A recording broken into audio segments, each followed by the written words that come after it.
Desmond Duke, 400 level law student at the University of Nigeria, and this is a presentation on remittance payments in Nigeria, legal framework, how to open up remittance payments in Nigeria, intricacies and benefits of such, and the opportunity in the remittance space in Nigeria.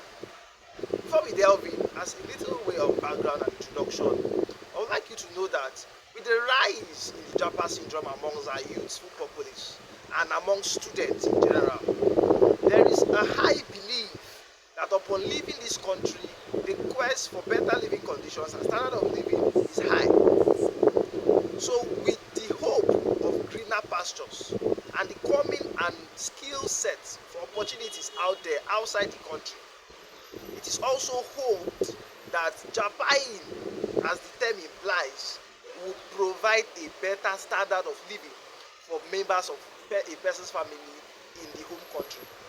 So first, by beginning, what is remittance? Remittance, by way of description, literally refers to remit. And to remit means and translates to send back money. Now, in this discourse, what are we trying to talk about? Remittance is a process whereby a person leaves his home country, goes to a host country, and transfers money from the host country to his home country. These collections are known as what? Remittances. A lot of economics of the world have been developed strictly and grown their gross domestic product and gross national product on remittance payments. We have seen remittance payments develop largely in countries like Canada, China, and India. The growth of remittance payments have helped their GDP rise by 2.5% by analytics gotten from econometrics.com. Also, the World Bank in its reports concerning Nigeria has said that in the past 8 years, Nigeria has accounted for $168 billion worth of remittances. Also, the Nigerian in Diaspora Commission, in its recent report, has highlighted that the Nigerians in Diaspora has contributed over $2.5 billion to Nigeria's economy. Going forward, we're looking at the legal framework for remittance payments in Nigeria. The legal framework for remittance payment in Nigeria is controlled by the Central Bank of Nigeria. As we all know, the Central Bank of Nigeria and the finance sector in Nigeria is the most regulated sector when it comes to strict maintenance and compliance of its rules.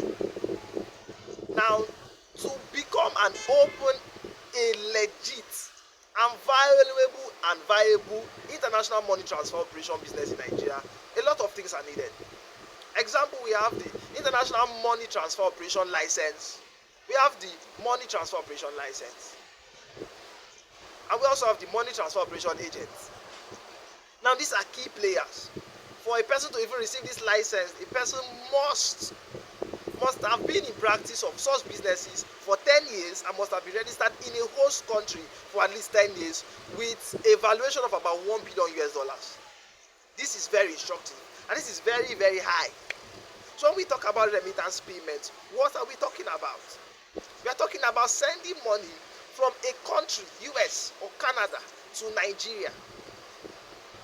Now, looking at the legal framework, we have seen that the Central Bank of Nigeria, in carrying out its policies from 2019 till date, has created an enabling environment to condition this. In the year 2018 and 2019, the Central Bank's policy was tailored towards cashless economy and allowing free flow of transfers, otherwise called wireless payments or string transfers, from countries outside Nigeria into Nigeria. This also enabled the Nigerian economy to grow. We have found out that remittance payment in Nigeria is more informal than formal.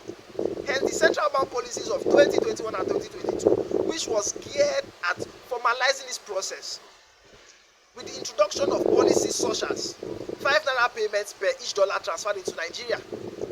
I was in a bank one day and I saw that a person came to draw dollars from his domiciliary account. Now, this domiciliary account was introduced by Central Bank policy of 2018, 2019 and 2020. This has helped Nigerians living in Nigeria to be able to draw cash in hard currency. This has also helped our remittance policy. Now, the very recent policy by the Central Bank of Nigeria was released in 10 July 2023. This policy has gone back to the old rule that Nigerians can collect naira equivalent of every hard currency and every foreign currency transferred into the Nigerian market. Are we going forward? It's a question of concern. The informal sector of transferring money from United States and United Kingdom into Nigeria is very loose. Hence, how can and what is the opportunity open for a business hoping to come into Nigeria and operate the international money transfer market? Such business must do the following. The business must be licensed in its home and must operate already as a money transfer operation person. Such person must be licensed for 10 years and must have a valuation of about $1 billion. This is the minimum requirement. And must have been in existence in about 10 countries. And must also have a licensed agent. And these licensed agents are deposit money banks. Since deposit money banks are not allowed into the money transfer operation market in the international scene, so they act as agents for these operations. So going forward, we believe strongly, and this is my strong convictions here, that the central bank policy from 2021, 2022, 2023, 2019 and 2020 was geared in this direction.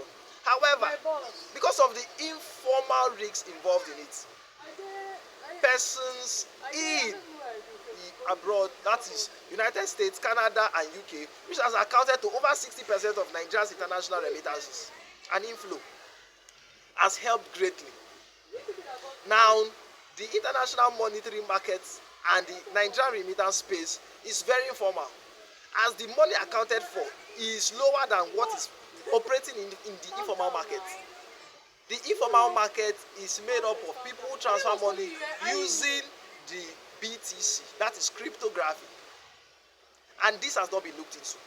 So a company hoping to capitalize on this in Nigeria has to be open. That is why in recent times there have been increase in the use of exchange houses to facilitate such transactions.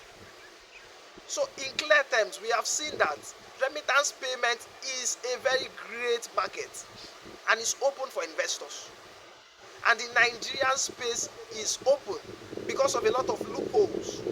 And Nigeria is still looking for seamless transactions between what? Nigeria and Uganda, Nigeria and Zimbabwe, Nigeria and South Africa. As the only seamless payment for remittance payment is strictly very, very seamless and efficient in countries like United States, Canada, United Kingdom.